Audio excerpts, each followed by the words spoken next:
En nuestro recorrido por la primera epístola del apóstol Pedro, llegamos hoy al capítulo 4. Entramos aquí en una parte donde se nos presenta que el sufrimiento produce obediencia a la voluntad de Dios. Y esto hace de este capítulo un capítulo muy importante, por cierto. Es un capítulo que usted y yo necesitamos considerar hoy.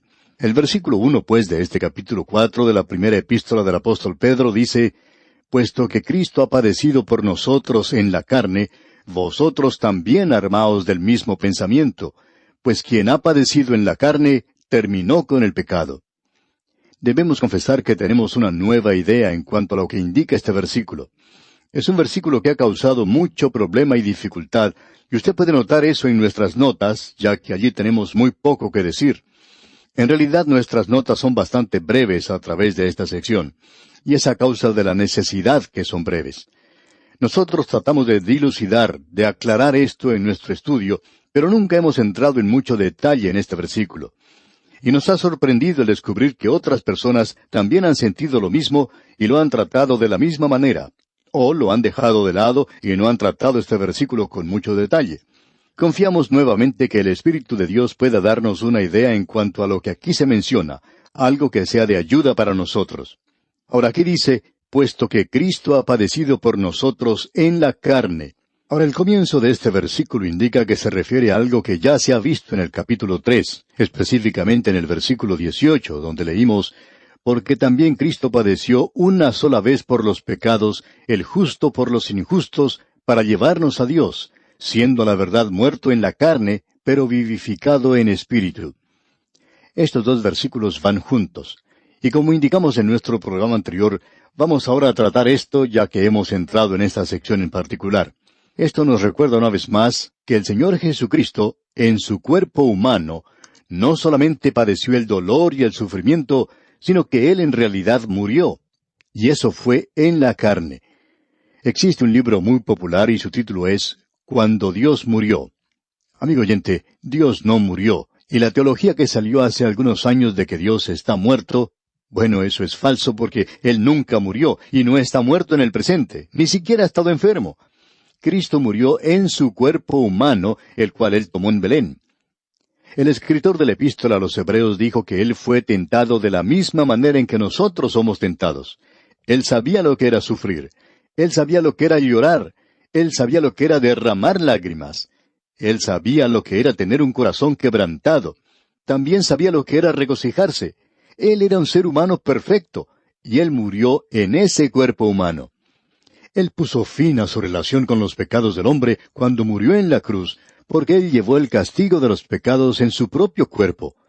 Se nos dice en el capítulo 2, versículo 24 de esta misma primera epístola del apóstol Pedro: «Quien llevó Él mismo nuestros pecados en su cuerpo sobre el madero, para que nosotros, estando muertos a los pecados, vivamos a la justicia, y por cuya herida fuisteis sanados». Aquí se nos dice 3 veces que Él estuvo en su carne, y en su carne fue que Él pagó el castigo por los pecados del hombre. Esto nos lleva a decir lo siguiente, que Él no murió en pecado, ni tampoco murió bajo el pecado, sino que Él murió al pecado. Él tomó mi lugar, Él tomó su lugar, y Él pagó el precio de ese castigo. De aquí en adelante, Él no regresará a morir por el pecado. Cristo ya no tendrá nunca más una relación al pecado en sí mismo, ya que Él regresó de entre los muertos. Cuando Él regresó de entre los muertos, ya habiendo resucitado, Él regresó en un cuerpo glorificado. Él fue vivificado en espíritu, como se nos dice en ese versículo 18 del capítulo 3. Cuando el Señor Jesucristo resucitó de entre los muertos, Él tiene una vida que ahora vive en un cuerpo. Él se encuentra allí arriba, en un cuerpo que está completamente dedicado al servicio de Dios, porque Él es Dios. Y Él disfruta de un acceso completo y libre a Dios y a toda la creación, en su cuerpo. Cristo puede poner ese beneficio a nuestro alcance. Ahora se nos dice aquí que nosotros debemos armarnos del mismo pensamiento, es decir, que debemos tener el mismo pensamiento. Hay quienes tratan de decir que esto es como una resolución, pero no es nada de eso. De paso, digamos que este es un versículo bastante difícil. Es el pensamiento que lleva a la resolución. ¿Y cuál es? El ser del mismo pensamiento. Ahora, de esto es de lo que hablaba el apóstol Pablo cuando dijo: «Haya pues en vosotros este sentir que hubo también en Cristo Jesús». Él ha sufrido en la carne, y él dice, pues quien ha padecido en la carne, terminó con el pecado. Para explicar esto debimos consultar a gran número de escritores, y muchos de ellos evitaban hablar de esto completamente. Lo que antes causaba mucha confusión en la explicación de este versículo es la palabra Powell, que en realidad significa terminar, es decir, indica cesar, en una voz activa. Eso es lo que significa esta palabra Powell. En realidad el apóstol Pablo lo expresa de esa manera en su primera epístola a los Corintios, capítulo 13, versículo 8, donde dice, y cesarán las lenguas.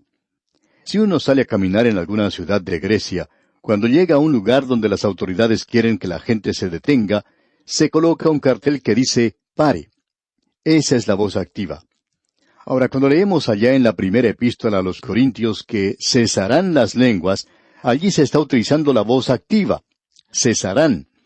Sin embargo, aquí en la primera epístola del apóstol Pedro, el énfasis se coloca en la voz del medio. Es decir, ya que esto no es activo, y un verbo activo indica que el sujeto hace algo, sino un pasivo, o en el griego aquí es el medio, esto indica que el sujeto recibe cierta acción. El sujeto no hace nada. Por tanto, el Dr. Thayer, en su estudio de palabras, lo traduce directamente como sigue.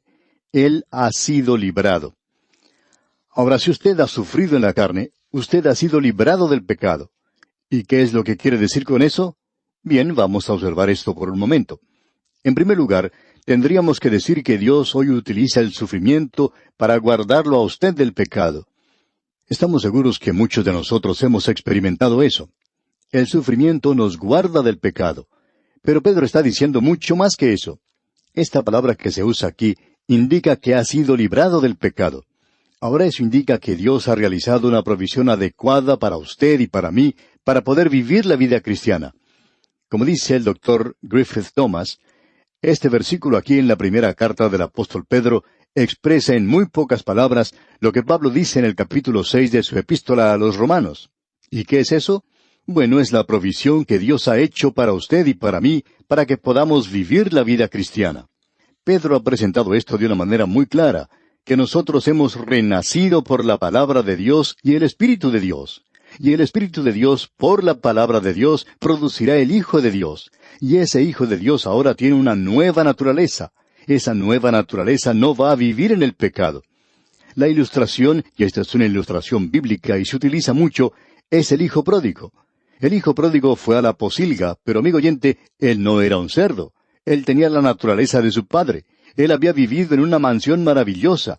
Y este muchacho tenía la misma naturaleza de su padre, y a él no le gustaba comer en el pesebre allá en la posilga. A él no le gustaba comer los desperdicios que comían los cerdos. A él le gustaba sentarse a una mesa bien tendida, con un mantel blanco y limpio, comer con un cuchillo y tenedor decentemente, tener ante él un buen pedazo de carne y los otros alimentos que hacen una buena comida. Ese muchacho no apreciaba mucho el tener que cuidar la posilga. Él tenía la naturaleza de su padre. Ahora eso es lo que Pedro está diciendo aquí, y él está diciendo lo mismo que Pablo decía. Usted ahora está identificado con Cristo. Cuando usted va al Señor Jesucristo y ha nacido de nuevo, el Espíritu de Dios le ha bautizado. Es decir, Él le ha identificado a usted con Cristo. Ahora permita que esa forma de pensar, ese pensamiento, esté también en usted. Cristo se encuentra allá arriba, a la diestra de Dios, completamente dedicado al servicio de Dios por usted y por mí. Ahora, ¿piensa usted realmente, amigo oyente, que si usted ha renacido, que si usted ha llegado a ser verdaderamente un hijo de Dios y tiene una nueva naturaleza, ¿piensa usted, amigo oyente, que puede vivir, que puede continuar en el pecado? Amigo oyente, podemos decir que somos calvinistas y aquellos que escuchan lo que decimos por radio saben que ponemos mucho énfasis en la seguridad del creyente, pero creemos que a veces eso se enfatiza demasiado y muchos de nuestros amigos armenios necesitan ser escuchados. Esa es la razón por la cual sentimos tanta amistad hacia los pentecostales. Ellos están produciendo una doctrina que ha sido prácticamente olvidada, y es la santidad. Y esa es la vida que debería vivirse por Dios en el presente. Amigo oyente, usted no puede ser un hijo de Dios y continuar viviendo en la posilga. Si usted hace eso, entonces usted es un cerdo. Los cerdos son los que viven en las posilgas, y les gusta, pero allí no viven los hijos. Por tanto, él dice aquí que Dios ha hecho ciertos arreglos para nosotros. Nacidos de nuevo, en nosotros mora el Espíritu, hemos sido bautizados por el Espíritu, identificados con Cristo, y ahora el Espíritu de Dios, como el apóstol Pablo indica no solo en Romanos capítulo 6, sino también en el capítulo 7 de su epístola a los Romanos, demuestra que uno es derrotado si continúa viviendo en la carne. Pero en el capítulo 8 de esa epístola a los Romanos, Dios proveyó al Espíritu Santo para vivir por el poder del Espíritu, y nuevamente regresamos a esto. Esta no es la voz activa. Aquí tenemos una palabra que no quiere decir cesar. Hemos sido librados. Dios ha provisto de todo para que usted y yo no tengamos que vivir en el pecado. Y estos graves pecados en los cuales vivía esa gente, muchos de nosotros los tenemos. Pero son pecados en los cuales no debemos vivir. Eso sería algo imposible para nosotros. El hijo podría ir a la pocilga, pero podemos estar seguros que él no va a permanecer allí. Un día él tendrá que levantarse y dirá, me levantaré e iré a mi padre. Amigo oyente, si usted está viviendo en el pecado hoy y se siente cómodo en eso, entonces dudaríamos de su salvación. Porque si usted es un hijo de Dios, usted no puede hacer eso. Eso es algo importante de notar. Hay personas que preguntan, ¿puede un creyente hacer esto o aquello? Quizá lo haga una vez, pero si viviera en eso, entonces hay algo allí que está completamente mal. Este es un versículo muy importante, por tanto, le hemos dedicado bastante tiempo. Queremos seguir adelante, pero antes diremos esto. Un hijo de Dios, con una nueva naturaleza, desea complacer a Cristo en todas las cosas. Y si usted no lo hace, entonces hay algo que anda muy mal. Esa es la razón por la cual creemos que el estudio de la palabra de Dios es algo esencial para el presente. Sabemos que hoy estamos interpretando algo con un instrumento de una sola cuerda. No somos músicos, así que solo tenemos una sola cuerda. Es decir, que hace falta la totalidad de la palabra de Dios. No sencillamente unos cuantos versículos, de los cuales uno puede sacar algún pequeño sistema, algún sistema legal, por el cual uno tiene que tratar de vivir. Y que si usted sigue eso, entonces podrá vivir la vida cristiana. Usted no puede vivir la vida cristiana siguiendo ciertas reglas, amigo oyente. Usted solo puede vivir la vida cristiana teniendo la misma forma de pensar de Cristo y teniendo el Espíritu de Dios actuando en usted para agradar a Dios y para abstenerse de hacer cosas que puedan traer una desgracia. Bien, sigamos adelante. En el versículo 2 de este capítulo 4 de la primera epístola del apóstol Pedro leemos, para no vivir el tiempo que resta en la carne conforme a las concupiscencias de los hombres, sino conforme a la voluntad de Dios. Pablo se expresa de una manera bastante fuerte en cuanto a esto, como usted bien recuerda cuando lee el capítulo 8 de la epístola a los Romanos. Allí él se expresa de una manera muy vigorosa. Él dice, porque los que son de la carne piensan en las cosas de la carne, pero los que son del Espíritu, en las cosas del Espíritu, porque el ocuparse de la carne es muerte, pero el ocuparse del Espíritu es vida y paz. Escuche bien, el ocuparse de la carne es muerte. ¿Qué es lo que quiere decir? ¿Que pierde usted su salvación? No, amigo oyente. Quiere decir que está muerto a la comunión con Dios.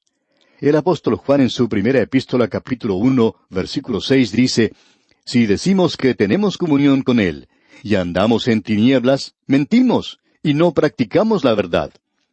Amigo oyente, usted no puede vivir en el pecado y a la vez tener comunión con Dios. Eso es lo que está evitando que la gente se acerque a la palabra de Dios. Esa es la razón, debemos confesar, por la cual los creyentes son una minoría. Y al pasar a través de la Biblia de la manera en que lo estamos haciendo nosotros, nos damos cuenta que estamos hablando a una minoría entre esa minoría, porque hay muchos en el presente que están tratando de encontrar algún atajo para la vida cristiana.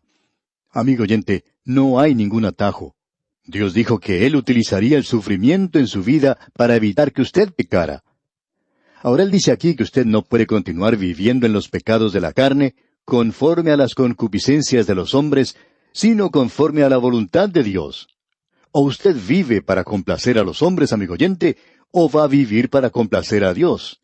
No puede hacer ambas cosas. Y en el versículo 3 continúa Pedro diciendo, baste ya el tiempo pasado para haber hecho lo que agrada a los gentiles, andando en lascivias, concupiscencias, embriagueces, orgías, disipación y abominables idolatrías. Simón Pedro señala aquí los pecados. En cierta ocasión se le preguntó a un amigo cuál era la causa o el secreto del ministerio de un gran predicador. Y ese hombre contestó, él predica sobre el pecado, y él siempre es específico cuando habla en cuanto al pecado. Él lo presenta de una manera muy clara. Pues bien, amigo oyente, Simón Pedro lo presenta aquí de una manera muy clara también. Él dice, baste ya el tiempo pasado para haber hecho lo que agrada a los gentiles, andando en lascivias. Es decir, vivir en el sexo en el presente. Luego dice, concupiscencias, y eso incluye muchas cosas. Continúa, embriagueces, orgías, disipación y abominables idolatrías. Se nos dice hoy que el amor al dinero es la raíz de todos los males, pero el codiciar es una idolatría. Estas son las cosas que le apartan a uno de Dios, y Él las presenta aquí de una manera muy clara.